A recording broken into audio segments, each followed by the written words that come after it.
Thank you to Mayor Newton for gathering us here. Thank you to my colleagues. Thank you to all of you. I am grateful that we are here, but I regret why we're here and why we're here again and again and again. It feels like too often we have to gather to have vigils where we talk about all the things that we know are happening and we see too little progress on what is happening. And we have a toxic stew in this country. There are too many guns. There is too easy access to those guns. There is too much racism and hatred and xenophobia and anti-Semitism. And there's too many who face mental health challenges who lack the adequate supports to get the help they need.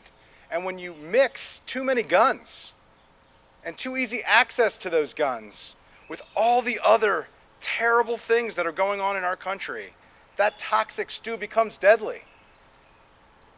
And it happens in one community, and then it happens in another community, and eventually it's going to happen in our community.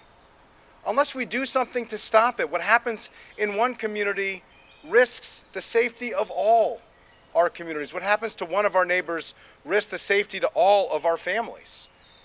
We do have to make a choice of whether or not we value our children more than we value our guns. Whether we value our neighbors more than we value this idea of the frontier, this idea of personal protection, whether we want to protect each other as much as we feel like we need to protect ourselves. The idea of our country has to be the idea of being a country that values one another. It's what makes us a country.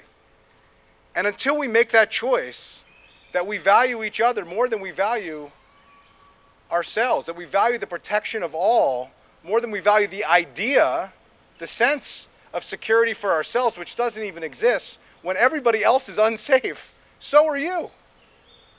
So until we make everybody safe, nobody is safe.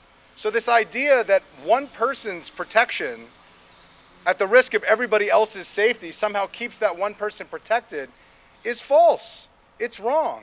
And we have to combat against it. I'm fed up too. I'm tired too, but we're not going to stop fighting.